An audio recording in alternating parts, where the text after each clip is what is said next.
Boyce Watkins, and I'm happy to have you guys here on the platform. I hope you all remember that on this platform we are B1. B1 means we are Black first. We put our community at the top of our priority list. We save ourselves before we save anybody else, and we love the hell out of ourselves. And if you agree with that idea, put a hashtag B and the number one in the chat, hashtag B1. That's our calling card. Use it on social media so we can connect. Well, today's special guest is a brother by the name of Sabir Bey. Now, Sabir has been, you might know him from films like Hidden Colors, Out of Darkness, and the Sabir Bey Show. And he is a hell of a dude and very smart. And I just met him for the first time, and I'm already intrigued. So I want to start by asking my brother, how you doing today, man? How are you? I'm fine, man. How are you? I'm doing good, man. Doing good. You know, I tell you, some of the people that love you had mentioned to me in the chat that you and I had met at the Knowledge Fest in Louisville, Kentucky. Hosted by the brothers out there. I'm bad with names, but the brother Kari Muhammad and some others. And I said, well, I don't remember talking to him. And I felt bad about that, because it wasn't meant to be disrespectful. And when people mentioned that, and I know that you were supposed to come on with Red Pill, Blue Pill, and I guess things didn't happen time wise. I said, I really want to get him in here because first of all, I wanted to apologize to you directly for any misunderstanding in that regard, but also I wanted to learn about you, man. So first of all, I hope you're doing good, man. And I'm sure I already asked you how you're doing. So let me ask you this, man. Like, tell us about yourself, man. Where you from and all that? Well, I was born and raised in South Philadelphia. I'm a Philly dude all day. So okay. I was born and raised. I live in LA now. I've been in LA for like 11 years. After my mom had passed away, and I got done doing radio because I was doing radio from 2003 to 2009, 5 different radio stations in Philadelphia. And I went to LA and started doing radio in LA. And it was like this thing with me that I wanted to give up radio because it's a rough. That's why I was telling you before we got started how social media is. Like anybody can get on social media now and talk, but I always had a knack for wanting to get this information to people because I had a newspaper before my radio show in Philly. A lot of people don't know that. I used to have law in there, history inside the newspaper, but I took it to another level. So let me bring it on the airwaves. And that's when I started the radio show on WKDU, URD, and NJC in New Jersey. And then I went to LA, the LA Talk Live and RMC out there. And okay. I left there about 2009. I moved to LA in 2010. Really? Okay. So radio. So would you, if I was to say radio is pretty much your thing, would that be accurate? Yeah, it would be. Okay. Radio. Now it's crazy because I've been to a lot of places around the world. Now they say they added historian onto it, because I done been to Morocco so many times, Tunis, Portugal, you name it. I done been around the globe with this, man. And that's an add-on. And I'm gonna say this, give a shout out to James Smalls. I love Professor James Smalls. I spoke with him yesterday. He said, you are like the top-notch young scholar of today. And I always have to give Professor James Smalls, because if I'm going through something, bro, I get on the phone with my elders. And I'll be talking to him, Phil, and they be like, yo, Sabir, just keep building and just keep going. You know what I mean? So I have to, in Leonard Jeffries, I have to give all of them props for making me, and my brother Sabir Bey, for making me be who I am. For real. Well, I respect that, man. I mean, I think that's real important. You talk about James Small, amazing brother, and I like the idea of showing respect to our elders. I would say my top guy might be Dr. Claude Anderson. He's like a father to me, and it's and I like that because first of all, we know we didn't create ourselves. We came from something, and I think it's important to acknowledge that. But then, second of all, I think it's very important to show that respect to the Black men in particular, because nobody else does. Like nobody really acknowledges the greatest Black men in the community. They might acknowledge somebody that was an actor in a movie or a singer, right? Yeah. But those of us who really care about the community, I think you look at a James Small and you put him right above, a Michael Jackson or Morgan Freeman or people like that. And so, now what is that? What are you holding up? What is that? One of my other productions. This is African Spirituality I did with James Smalls. Okay, tell me about that. This is actually because what I would do is bring people into California. I brought brother Sabir Bey in 3 times. I brought Jose Pimentel Bey, and I brought Leonard Jeffries to California. I brought Wesley Muhammad in California twice. Who else did I bring out there? I brought By the way, I love the hell out of Wesley Muhammad. But keep going. Yeah, no, it's funny. That's my man right I there. brought him twice, though. I brought him love that twice. guy. You know, Nori is another brother. If you get a chance to talk to Nori. Oh, and you said Nuri Muhammad? Yeah. Oh yeah, I know Nuri very well. Oh Yeah, yes, they all my brothers. solid men. But go ahead, please continue. You know, but all these people I was bringing to California because it was like a void out there, man. I was like, because I'm from the East Coast, you know, we got that energy. Like, yo, when I moved to California, it was like 10 years behind. I'm like, y'all really behind us like this? We was doing this in Jersey, New York, and Philly. So when I get to Cali, I'm like, what happened? Like, why? And then we just started bringing everybody out. We brought in it was somebody else we brought out. We brought a bunch of people out there. My sister Karen and I. We used to just host people coming in to California so people can get this. And I'm gonna say this for y'all because people are even on my feed saying, well, study Boyce Watkins. Let me tell y'all something. Somebody's saying this, and they say study you. I've studied everybody as a journalist. Let me tell you something. I'm a real journalist. Journalists researches people, and that's what they do. And I tell people this in radio. I don't know anything about a person until I talk to that person or I've been around that person. So when I speak on things, it's only the outer part of people that I'm looking at until I sit and talk to them. That's why I said to you, and I'm going to say this again publicly, now we're live, that I respect you. You know what I mean? For you reaching out to me out of, even if I had a difference with you, I'm going to say, listen, Lacey said, yo, let's talk. You see what I'm saying? And I can understand what took place at the event because it was people coming to me. Some people I may not remember, you know what I mean? But I try to remember them because there's so many people coming at you. You know what I mean? So you don't really know who these particular people are until you actually meet them again and say, okay, that's cool. So that's why I said I respect you for that. You know? Well, the respect is mutual, man, and I don't understand why more people don't do that. I mean, you know, I want everybody in the audience to tell me if you understand where I'm coming from on this. I mean, can you imagine how many disputes and disagreements could have been prevented if people just sat down and talked? You know, like entire wars could have been prevented. You know, like there are wars that happen, gang wars, wars between countries that happen because ego. You know, either ego or maybe fear or something. I don't know what it is, or maybe people in the middle trying to distort the message.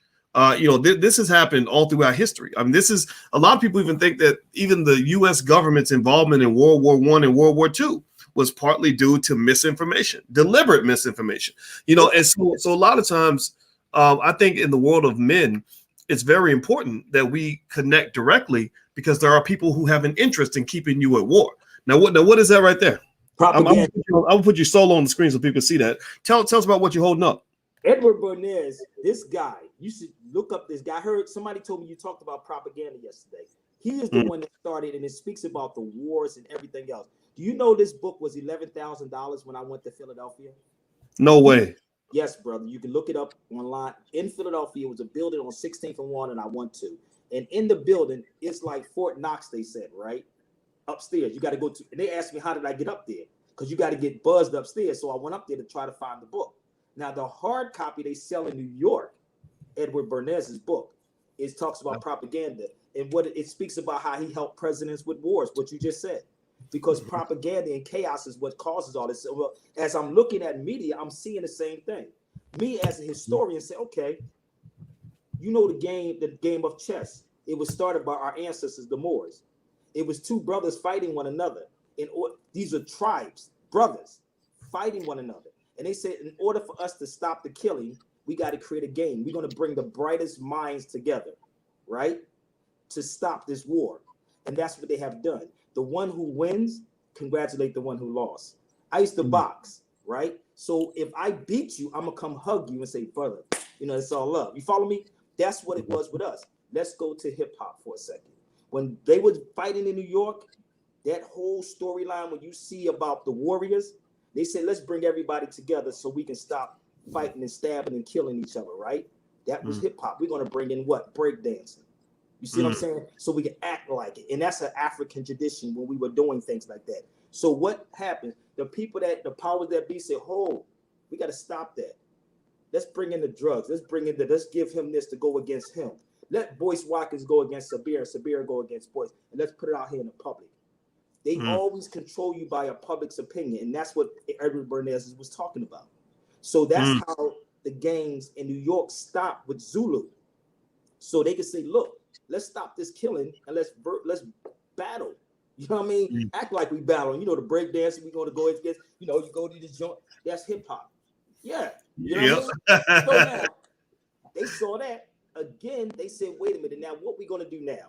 All this has something to do with us. So now they come in with the verbal battle after they already brought the drugs in. Now let's verbally battle instead of killing each other. Busy B, Kumo D, first battle rap ever, right? We're going to verbally battle like you bust on somebody.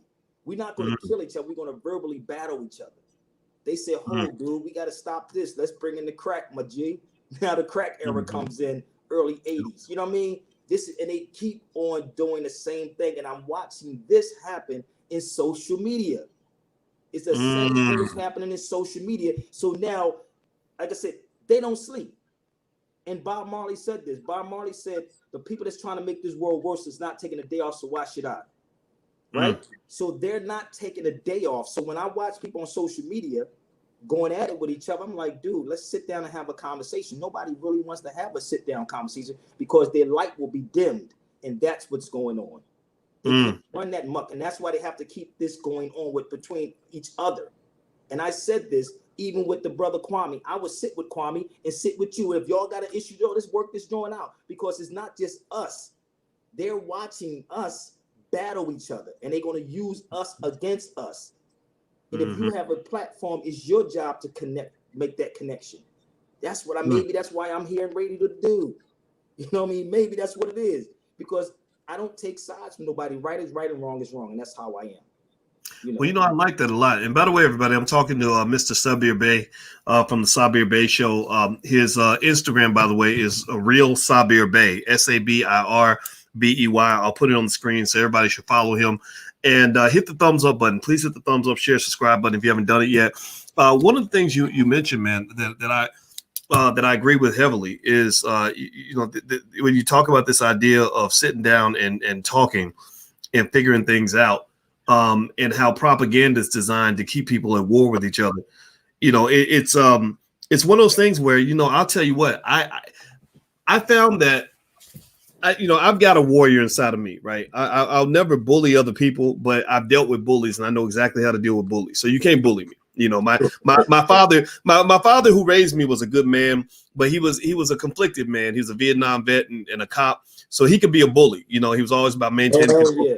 So I know not to be a bully, but I know how to deal with a bully, right? So when you mess with me, man, I'm literally my back straightens up. I know exactly how to stand up to the bully, and I'm not afraid of that, right? And so, but what happens though is that energy of man, where you are thinking, okay, we about to throw down, I'm about to retaliate. I find that two things slow me down. One is having a good woman by my side who kind of says, okay, Boyce, let's get refocused here. She brings out the other side of me. And also the people that are watching right now, like the people that really ride with me, they're the ones who say, okay, Boyce, let's get focused again, right? Because what I find is that when you get into that chaos and you get wrapped up in the back and forth and the beefing and all that, the people that really love you, that you're doing a disservice to them. There you right? go.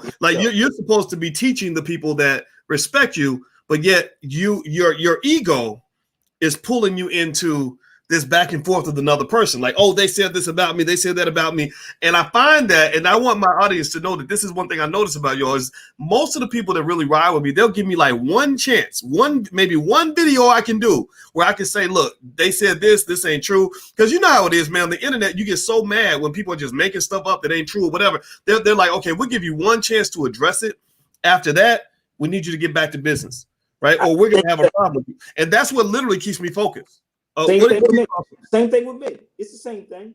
And I tell people this, man. I'm from the South Philadelphia streets, brother. I'm from Philly. I done been shot up so many times I could be a rapper. I got a bullet in my head and one in my chest. I just lost my son August 15th last year. He was shot 10 times, right? Wow, man. I'm sorry, brother. I'm very sorry. He just left me about 40 minutes before he got killed. We were in the room. My son, all my children are close to me. He was 22. And sometimes I don't even like talking about it because I really would tear up. But my point is that when you see what is happening with our people, you know what I mean? Like, I was getting ready to go back to being me, straight up, in Philly. My daughter's mom kind of sort of got upset with me. Like, what the hell? Like, that's all y'all know is revenge. Like, because I was on the verge of that. I was home. I went back home to Philadelphia for 3 months for my son to make sure he was good. Because he got shot the year before that, before he got killed. He got shot in his leg. And then he got shot 10 times. I got shot 5 times. I still have a bullet in my 38 in my head and 38 in my chest. I got hit 5 times trying to grab the gun from the dude. So I was looking at this with every time I got shot, I never ran, brother. I got shot with a 30-30 and a 38, 2 different guns, right? Wow. That's how wild I was, because I thought I was young and nothing could happen to me. You see what I'm saying? I'm on it like, yo, dude, you can't do nothing to me. But that shit hurt after a while. And my son had to learn it. So losing my son triggered me. And then I said, what I'm going to do is to take my energy and do my lives. You see what I'm saying? Let me show you I'm living proof that you can get out of any condition that you're in. Wow. I go to sleep every night, brother, with a 38 in my head and don't know if I'm going to wake up. So when I wake up, I'm happy. You know what I mean? Wow. It's still sitting at the top of my head. So these things that we need to be discussing instead of arguing about and bickering about stupid stuff, because none of these niggas on social media is gangsters, bro. I'm going to keep it real with you, because a real thug is the thug that's hush. I'm going to be real with you. So that's why I don't bite into what these cats are saying on social media. I am South Philly. I'm born and raised in that, but I don't bring that South Philly stuff or that street stuff to this. You see what I'm saying? This is real, man. And we are losing people every day, young cats. The new old head is 25 years old. That's the new old head. If you can make it past 25, my son was 22. So I want you to imagine walking up to somewhere where your son is underneath a blanket. He just left you breathing, and now he's underneath a blanket. That triggered a lot in me. Wow. What was your son's name? Amir. Okay. Well, everybody type Amir in the chat. Amir. Is that how you spell his name? Yeah. Okay. Everybody type Amir's name in the chat to show respect. We want to bring Amir in the room so he can hear what a courageous man his father is. And I'm telling you, I can only imagine how you feel, man, because that's choking me up. That story is affecting me as I'm hearing this. And I'm very sorry to hear that you had to go through that, man. Well, let's okay. So let's handle. Yeah, man. Forgive me. So thank you for sharing that, and thank you for sharing your son's story. And I know that there's another brother named DJ, who's a very close friend of a close family that I know in Philly, and he was killed about 2 weeks ago, and it was just some random nonsense type stuff, man. And Philly's like a second home to me. I got people there that are like family to me, and so I can feel you on that, man. So let me ask you about this. Let's move in another direction. So tell me about the Moors. What do you think are some things, if that's okay? You all right, brother? I'm good. Okay. Yeah. We both got to kind of lift our spirits back up, man, because I went there with you, man. Tell us about the Moors. I see people in the chat were asking you to address that. And what do you think are some things that the public should know about the Moors, the history, or the first things you would want to share? Well, I tell people the greatest man that y'all should study is J.A. Rogers, this brother right here. I suggest everybody study this man, and you got to be careful, because don't pick up the book that what's his name did. What's that guy's name? Henry Louis Gates. Don't pick up his version of this book. 100 Amazing Facts. Don't pick that book up, because he took a lot of stuff. Henry Louis Gates is I don't think his works. Don't disrespect him, but that's a different. But go ahead.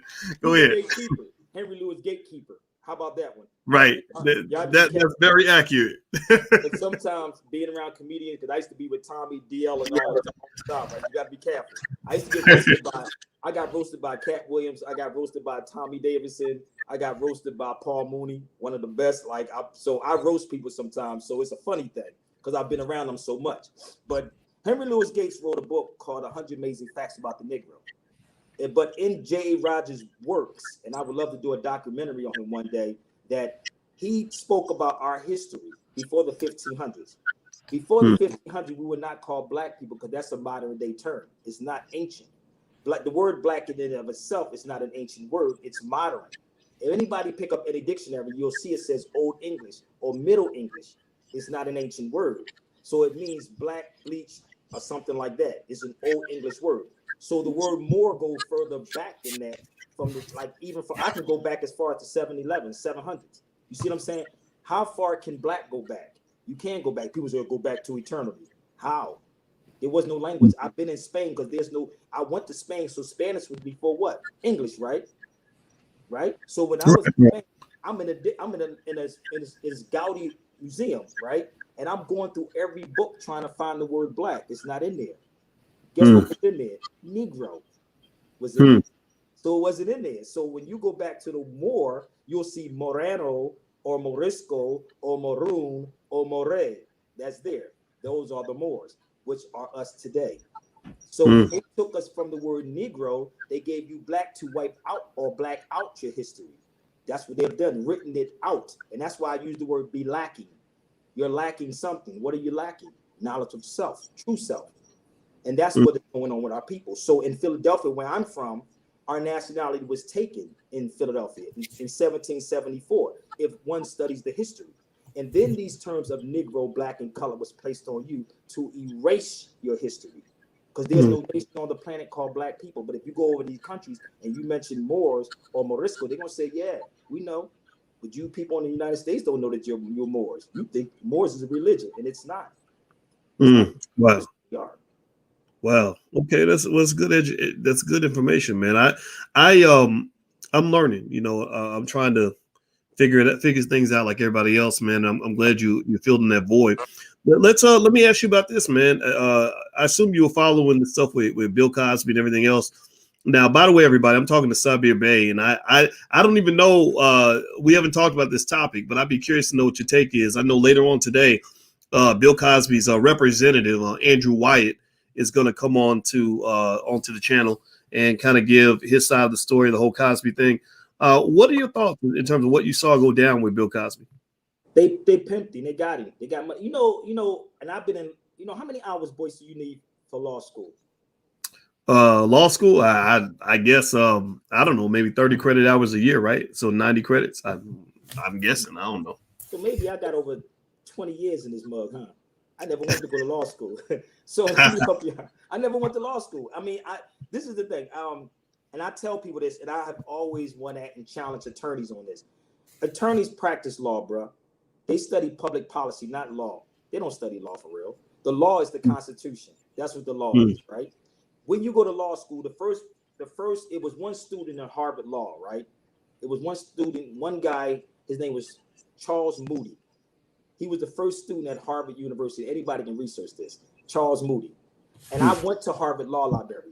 It's whack. I've stayed in Jenkins Law Library, City Hall, you name it. I've been Thurgood Marshall Law Library for years. I've studied Corpus Juris Secundum, American Jurisprudence, words and phrases, you name it, right? And then I started looking up attorneys, and I said, wait a minute.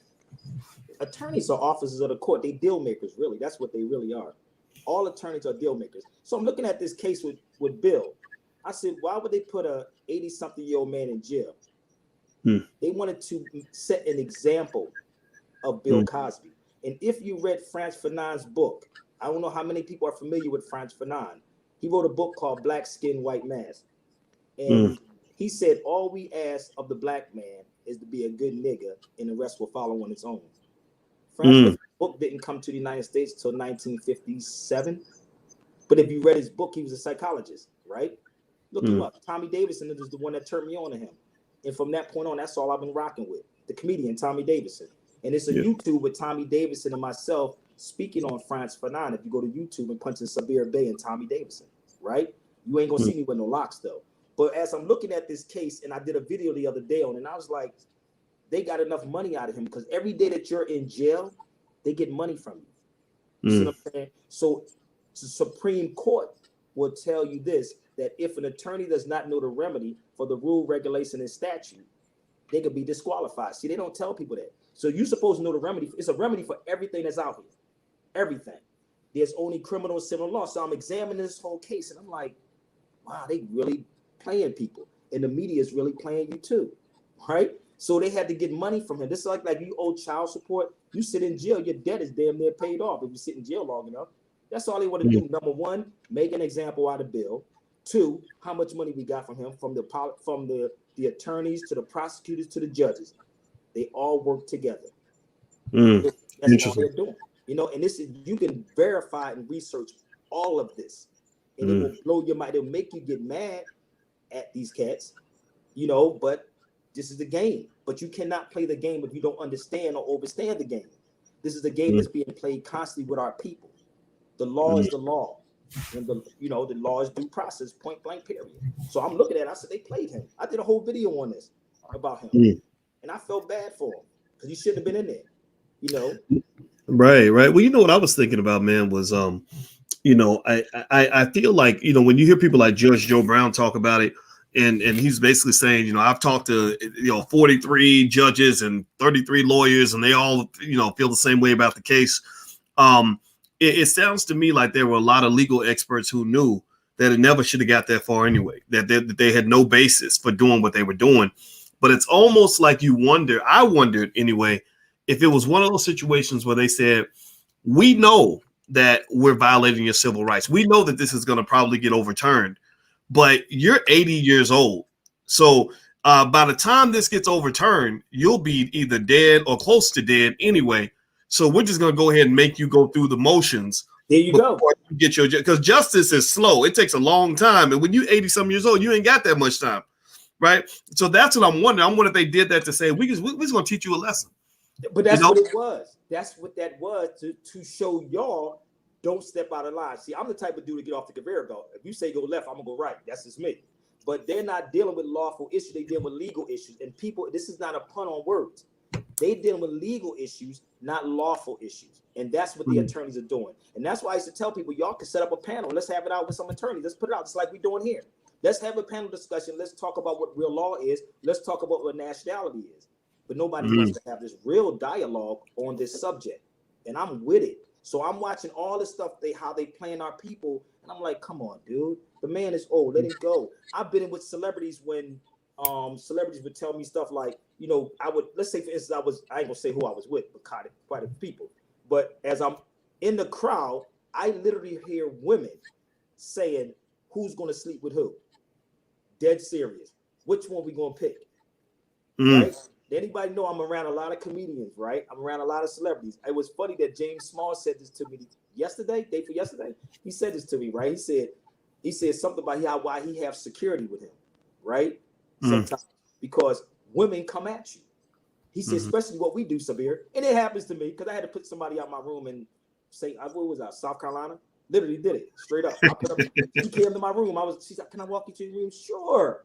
But I put her out, you know, but you have to have that discipline. But some people won't, you know, they'll take it. You know, there was a comedian that said, what was it, Eddie Griffin? Was it Ed that said, you don't come to a man's room at 12 o'clock? What do you think, we're going to watch a movie? You know what I mean? Like, no, but it happens. So Bill was in his prime doing that. And women will come to you for that.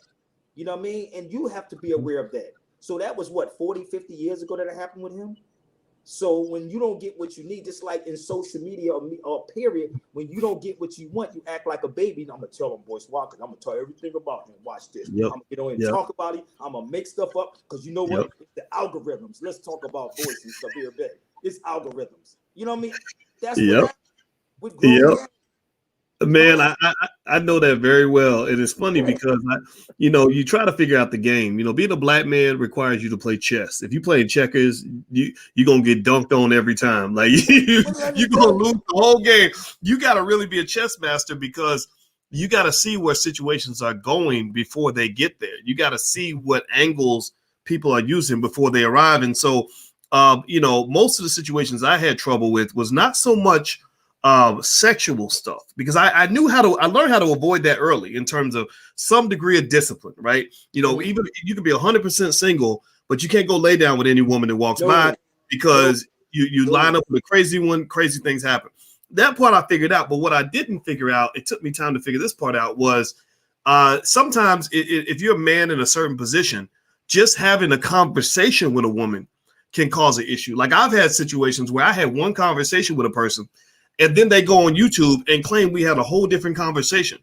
Yeah. And then I learned I needed security, not just physical security in terms of people that could deal with men that might come at you, but you need people that protect you from the women.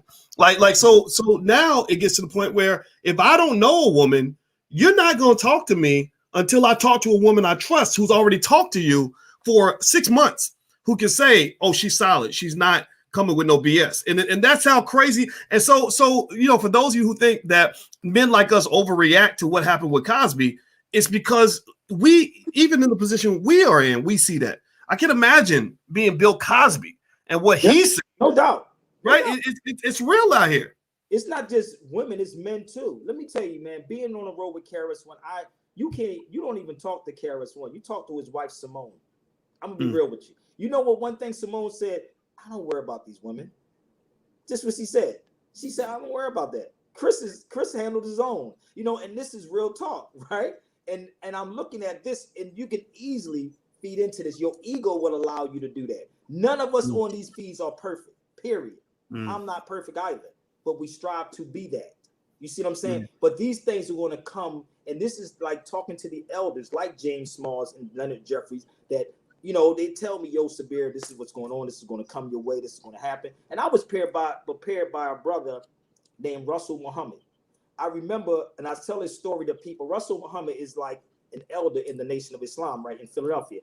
Before I started radio, he would tell me something like on 21st, I can remember like it was yesterday. Mind you, this is over, damn it, 20 years ago, bro. Seriously, 2003. I'm sitting on 21st and Christian in Philly. Russell Muhammad comes to me and says to me, Brother Sabir, this is what's going to happen to you. Because he knew nobody can control me. You couldn't control me in the streets and tell me what to do there. What makes you think you can control me over here, right? That wasn't going to work. But the brother came to me, and I always would bring this up to him when I see Brother Russell. I said, remember you told me this on 21st and Christian, such and such time, 2003, when they was going to either give me their money, try to discredit me, give me their woman, or try to kill me. No lie, I can remember that like it was yesterday. All of those things I just mentioned happened almost. But wow. Talking to him, it was like confirming. I was prepared for whatever came my way. So that's why I don't worry about what people say about me on social media. You can come to me any given time. I'm fine. You can talk to me. I'm live every day on my YouTube and Facebook. So if you got something to say about me, air me out. I tell you to air me out. But you better come cross your T's and dot your I's, because I come back real strong. And that's how I am. That's just what it is. So I'm looking at all of this. I'm looking at chats. People tell me, well, Sabir bust Boyce Watkins upside his head about the Moors. Why? He'll research it. He'll research the information about the Moors. You could use black. I'm fine with that, but that's not a people. You can't make an adjective a noun. Black is an adjective. Moor is a noun. Let's be realistic. I'm going to repeat this again to my brother Yasin Bey. An adjective can never be a noun. So black is an adjective to describe something. I'm holding a gray speaker. It's a boom speaker. Gray. Adjective and noun. Okay? My skin is not black. My skin is brown from the boogie down. Like a little hip hop joint. I love it, man. I love it. Well, everybody, I'm talking to Mr. Sabir Bey, and we're talking about a lot of different things. I'm getting to know the brother, and I really enjoyed this conversation. If you could, please hit the thumbs up button, share, subscribe button, and also I'm going to give you guys Sabir's social media information. You should follow him on Instagram at Real Sabir Bey. Also, you can follow him at the Sabir Bey Show on Facebook. And then did I miss one? Your YouTube channel is called Sabir Bey, right? Yes, Sabir Bey. Sabir Bey. So everybody follow him. Let's support the brother in all his endeavors and everything else. And so I'll hit you with a couple more thoughts, and then before I let you get back to your busy day, man. So tell me about Out of Darkness. Tell me about that movie, and I know you got another project that you're a part of as well that you're excited about. So tell me about Out of Darkness and who's in it and why should we see it? Because I definitely know I want to see it. I would have gave it to you if we really said that and talked.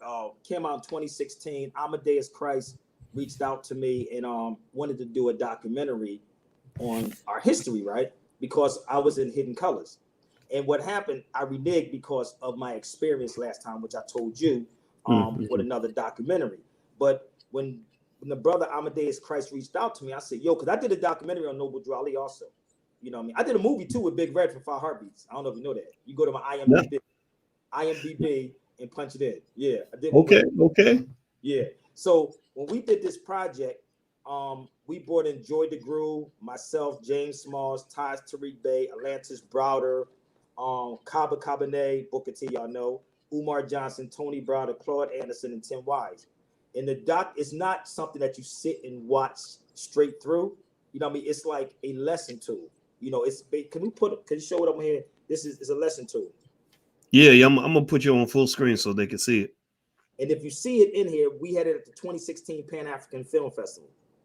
2016 Pan-African Film Festival, right? And it was packed house for 3 days. And then we had it on Revolt TV for a week, Revolt TV. And then now we have it, I think it's over 160 something countries. We have it in 60 something languages now. That's our live. So nice. That was the first one.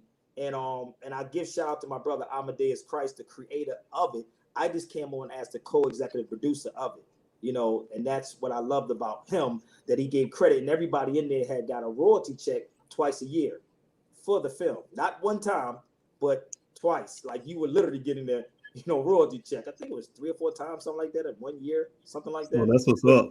Yeah, royalty check. So right now we're working on this one called Heavy as the Crown that we just finished up.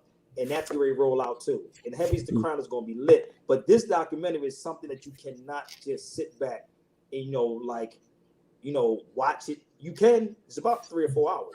You can if you have that time. But you have to break it up in sections to actually watch it because there's chapters in it inside the documentary.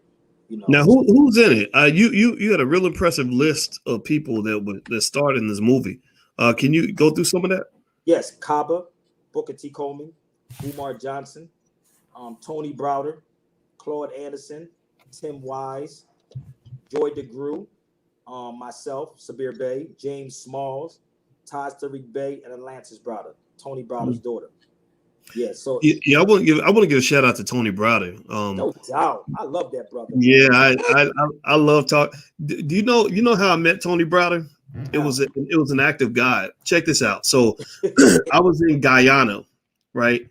And I had never been there before. I went there because my wife got a fellowship there where she was going to teach at the university there, and I wasn't gonna let her go, to another country by herself. So I said, I'm going with you. So we went to Guyana, and I maybe people gonna laugh at me, but I had to look Guyana up on the map because she told me she was going. She said, I'm going to Guyana. I said, we're going to Ghana? She said, no, Guyana. And I said, where's Guyana? I didn't know. So I looked it up and I said, okay, I'm going to Guyana. So we go to Guyana. We're down there for a whole semester. I was flying back to the United States. Now pay attention, y'all. This is I had to get to the airport at 5 a.m. So it's an super early flight in Guyana. And in the airport, so I get on the plane, and sitting across from me is Tony Browder, right? And then sitting in front of him was Nuri Muhammad. And none of us knew that any of the other were on the plane. And Tony came up and talked to me, and I'm bad with faces sometimes, just the same way, it was no disrespect when I missed seeing you at the Knowledge Fest. Same thing with Tony Browder. When he came up, I didn't recognize him at first, but then he told me his name. I said, oh, yeah, okay. And we didn't even know Nuri was on there. And I really got worried, actually. I said, did somebody set this up? Like the CIA, put us on the same plane so they could blow it up or something? Because it made me nervous. But I talked to him for like maybe 2-3 hours that day. And I mean, just that conversation we had in the airport, really, he dropped so much knowledge in that conversation, about a lot of things that I think all of us need to hear. Like he talked about in the 70s, how the CIA would infiltrate the Black community by planting agents to create chaos, right? To make you doubt or to discredit people, right? And it really touched me that day, and I have so much respect for that man. But I'll let you kind of share your point of view, man. I didn't mean to talk too much. I have mad. It's all love. I have mad respect for Anthony Browder, straight up. Like I'm looking at the work that he's doing, the digging that he's doing, and trying to get our people to support it. You know what I mean? It's this is hard work. Like I went over. When I went to Spain, I stayed in Spain. I went to the Alhambra to study the history of the Moors. I went to study Ibn Khaldun. I don't know if you're familiar with Ibn Khaldun. You never. Now Okay. who's that? Ibn Khaldun is from Tunis. You should look him up. Ronald Reagan studied him. In economics, they studied him. He's like basically the father of economics. Ibn Khaldun, he's from Tunis, right? So Ibn Khaldun, if you look up Ronald Reagan and Ibn Khaldun, you'll hear Ronald Reagan speaking on Ibn Khaldun about economics. He has a book called the Muqaddimah. That's one of his books. I bought it over in Tunis when I was there. It's called the Muqaddimah. And if you go to my Facebook, Instagrams, and YouTube, you'll actually see me at the statue of Ibn Khaldun. He's North African. They try to say he's from Egypt. He died in Egypt, but he's from Tunis. Tunis is Africa, people, if y'all don't know that. North Africa is Morocco too, and it's Tunis. So don't think Africa is Egypt and Ghana, okay? All that's Africa. So I would travel from Morocco to Tunis and to Portugal. So Ibn Khaldun's work needs to be talked about. Anybody that's economics should know him, like Ibn Sina. Ibn Sina is like the father of medicine. If you study Ibn Sina, anybody who's in the medical field knows who Ibn Sina is. If you study him, his name is Avicenna in Latin, Avicenna, but his name is Ibn Sina for the medicine. Ibn Khaldun was the economics. And the reason why they keep this away from our people, because you can talk to anybody in any university and mention this, they're going to tell you this, right? Because they keep it away because of Islam, if that makes sense. So these people were Muslims, but they kept it away from people saying, well, Islam is this and Islam is that. And we don't even have Islam down pat. You know, I'm going to show you another book. Bear with me. I have this book I took over there to Morocco. This is called The Jews of Morocco. It does not talk about these people out here today. This book is written in 1892. Wow. This book was written, right?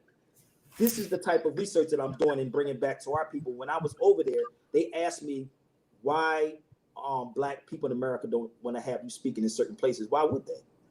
Everybody else knows what's going on. This is what they asked me. And some people in Tunis told me to leave Black people alone. This is what they told me. They said, oh, no, go to Chinese people. They will pay you $1,000 an hour for this. And white people. I said, no, my first duty is to my people. You know what I mean? Right. My people first. So if I was greedy for money, I would have did that. You see what I'm saying? I would have went to the Asians. I would have went to these Europeans that got crazy paid. So that's not in me. So my job is to teach my people who don't know who Ibn Khaldun is and Ibn Sina is. That's my duty. So he was the one that dealt with economics. And wow. You can look him up. Wow. Well, everybody, this is Mr. Sabir Bey, and he is, as you can tell, very interesting. And I see you got people in here that already know all about your great work, man. And I enjoy hearing your perspective on a lot of things. I'm gonna go subscribe to your channel and support in any way that I can, man. And it's been real cool to make your acquaintance, brother.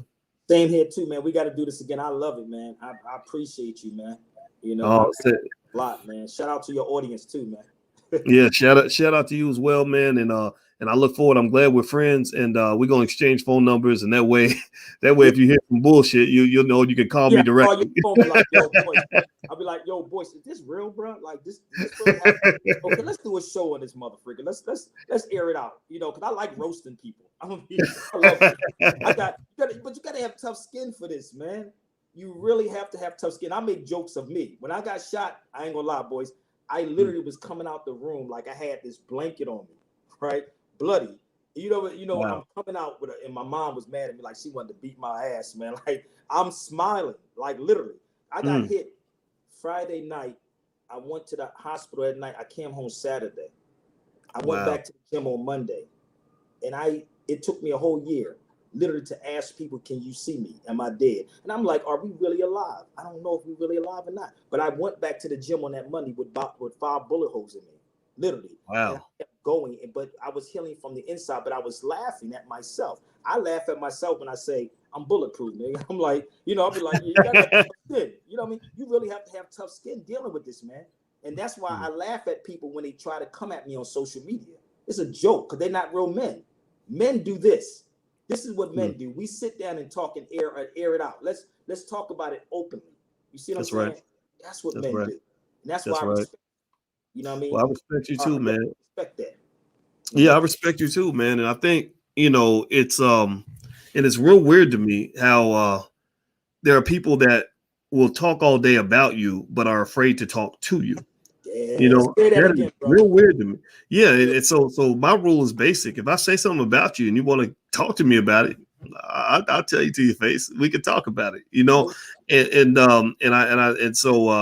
so yeah. So shout out to the real men out here. God bless you, and shout out to Sabir Bey. I'm gonna put this brother's information right here on the screen, so everybody go follow. Excuse me, Real Sabir Bey on Instagram. Also Sabir Bey on YouTube and Facebook. The Sabir Bey Show on Facebook, Sabir Bey on YouTube, and you guys, everybody who's watching, thank you for watching. Thank you for hanging out with us. Please hit the thumbs up button, share, subscribe on your way out the door, and we will talk to you all soon. Take care. God bless you. Peace and love, bro. All right.